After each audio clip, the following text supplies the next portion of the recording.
to say that there was a Palestine as a country and it has been occupied is the biggest lie in our modern history. I don't care if the United Nations validated it or not. There was no such thing as Palestine. It never existed as a political entity or as a sovereign state. It was nothing but a colonial entity created by the British from 1922 to 1948. A colonial entity. Jews, Arabs, Druze, Christians, and many other ethnic groups, all of them were called Palestinians according to the British mandate for Palestine. It was not a sovereign Arab state. So for the Palestinians to come and claim a colonial entity as their national identity and have a monopoly over that colonial entity that lasted approximately 25 years is absurdity. And for the international community to build on the top of that and consider that Palestine, a colonial entity, became occupied by the indigenous of the land. It's insanity. So you can go on and study for the next 10, 20 years international law. It doesn't matter. It's nonsense. There was no Palestine. And this is the truth that we need to bring to people. Because what people don't realize, false narrative eventually lead to violence. All these allegations of genocide, of ethnic cleansing, of colonialism, of occupation, this what brought us here. This is what has been creating the victim mindset, the victim narrative that is entitled for revenge. And the more we empower this narrative, this falsehood, the more there's going to be violence, because now we see how angry the people, everybody is projecting their anger on the situation, and I and my children and my brothers back home, everybody has to pay the price on behalf of their angry cause. And we are not willing to do this. We are not Palestinians. We are Arabs. This is our ethnicity. Palestinian identity is a made-up thing. Does not represent us, and we are tired of it and we don't want it. Hamas are invaders. This is the Muslim Brotherhood ideology. They invaded our territory. They changed everything by the means of intimidation. The same way that they have been intimidating your campus and your administration, the same way they intimidate the people in the Middle East. And if you submit to them once, show them weakness once, then they are going to come back stronger and stronger. This is their strategy. So basically, we are not Palestinians. Palestine, this is not our business, not even an Arab term. It represents colonialism. And in principle, we don't have a problem with the Jewish people. We don't have a problem coexisting with the Jewish people. And it is Prime Minister Golda Meir who will be speaking freely today. Mr. Meir, I wonder whether we might begin by speaking of Arab groups of the kind that hijack airplanes and killed Israeli athletes in Munich. They talk a great deal about the Palestinian homeland and how they've been deprived of it. Is there any legitimacy in talk about an Arab-Palestinian homeland? No, I think not. At any rate, if the homeland that is referred to is supposed to be Israel, I think it would be worthwhile just to take a minute, go back a little bit in history. For instance, before the First World War, there were no independent Arab countries. This area that is Israel today, and as a matter of fact, up to the Jordan, was considered the southern part of Syria. When after the war, Great Britain got the mandate over Palestine. Palestine was then between the entire area, between the Mediterranean and the Iraqi border. All of that was Palestine. There was one high commissioner and considered one country. The first partitioning of Palestine took place in 1922, when after the war, Great Britain saw fit to parcel out this area of the Middle East and give part of it to every one of the sheikhs who were helpful in the war. They had to do something also for Abdullah. So they partitioned Palestine, made the western part of the Jordan River Palestine. The eastern part was called Transjordan. The second time Palestine was partitioned was in 47, of course. Now, but until 22, all of that was one country, it was one Palestine. Of course, in Transjordan, or what is Jordan today, there are Bedouin, there are others.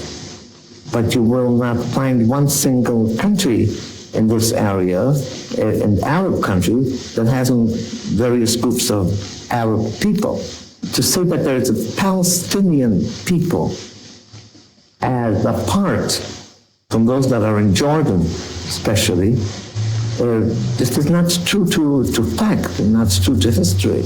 Between 48 and 67, after the War of Liberation, the Western Bank was later annexed by Abdullah. They were there. They were the majority in Jordan.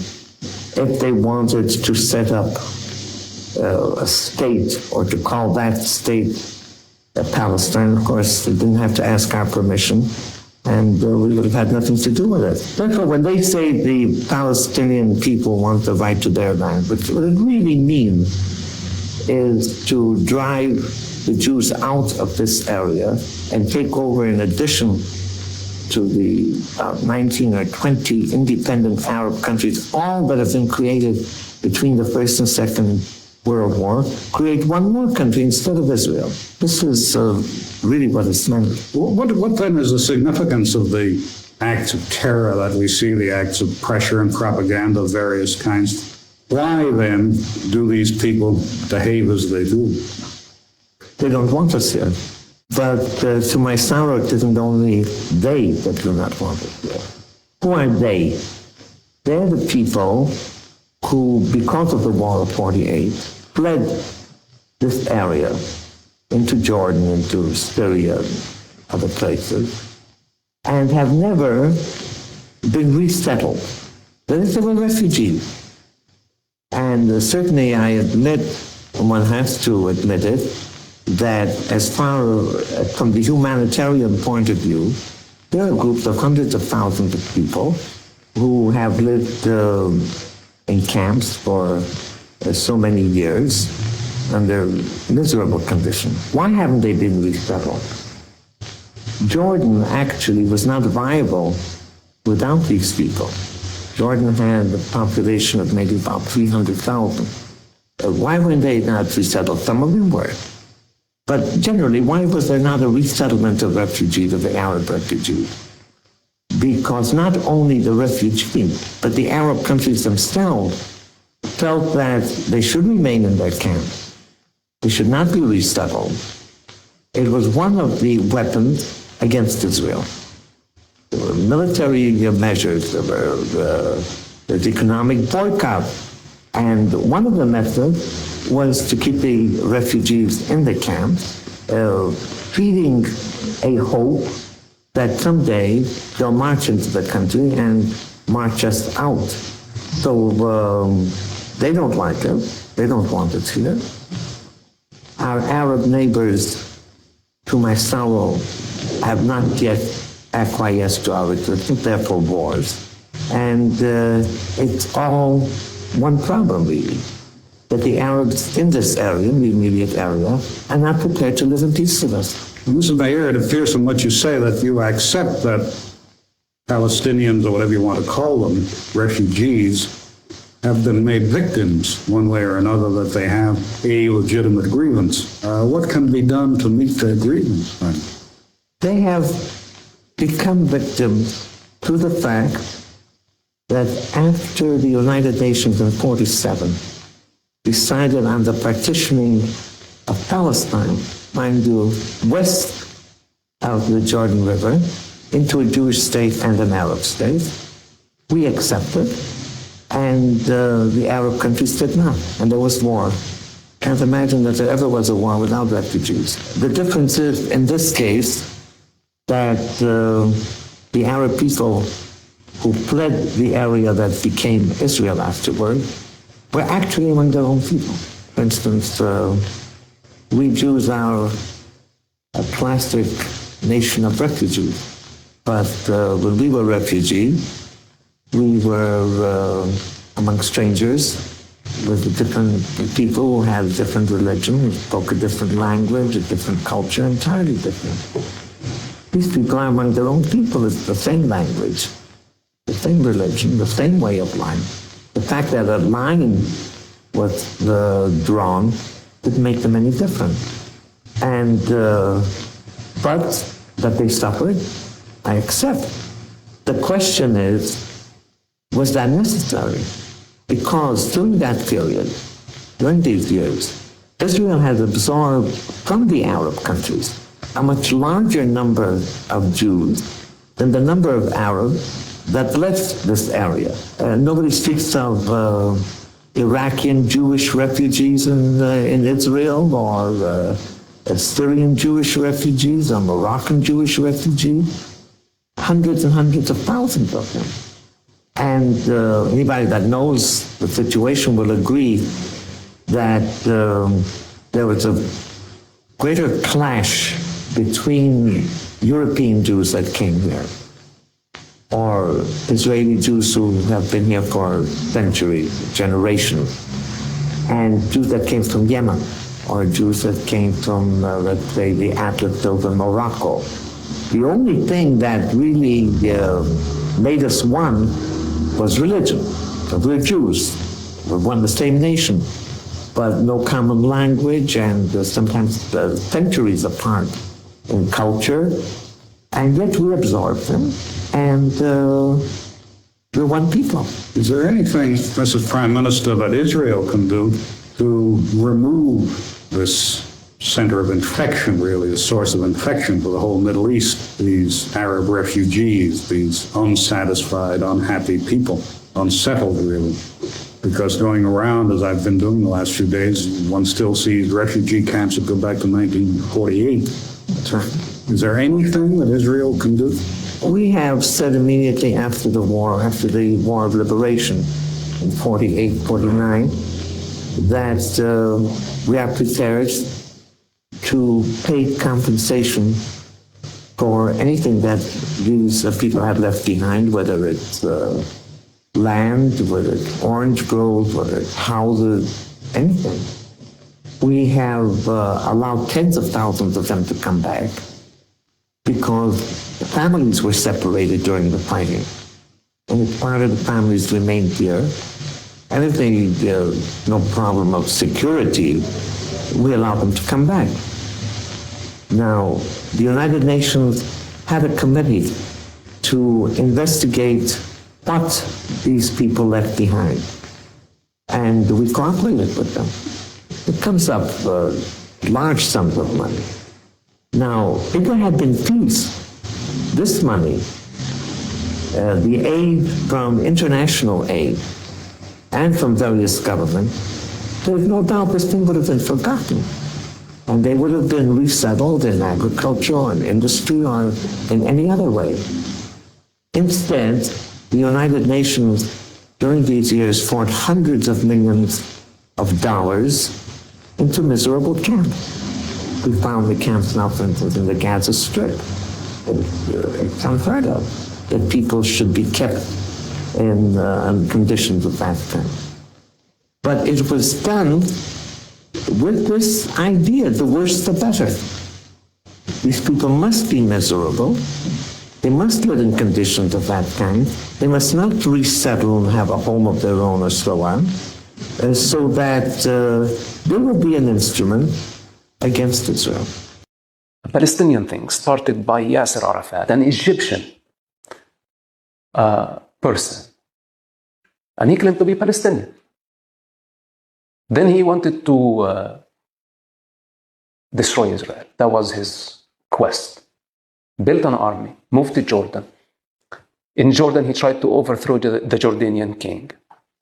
20 years or so, please forgive me, I'm not sure about the years, but many years in Jordan. Then he ended up clashing with the Jordanian king. Then Black September happened. Thousands of civilians were caught up in the fire on both sides. And the Jordanian king kicked him out of Jordan. They moved to Lebanon. Within no time in Lebanon, the civil war started, one of the nastiest wars of the region. They destroyed Lebanon completely. Then they expected from us to fight on behalf of their cause. So they started the first Palestinian Intifada. When the masked men came into our school and asked us to leave, they said, go to the checkpoints and throw rocks on the Israeli army.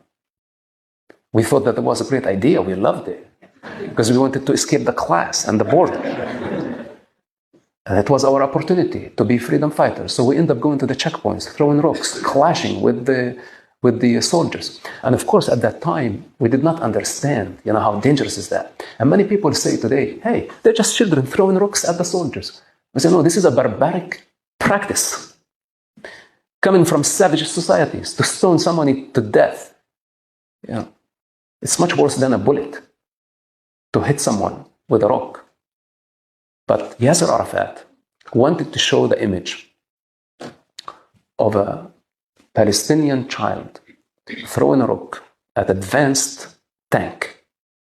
And that got the global attention. And of course, as children, we did not understand his game at all. We just were, anything. I don't want to go to that class. I want to go to the checkpoint.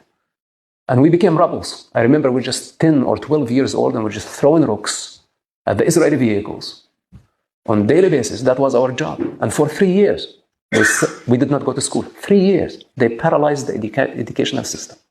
Then they paralyzed the economy.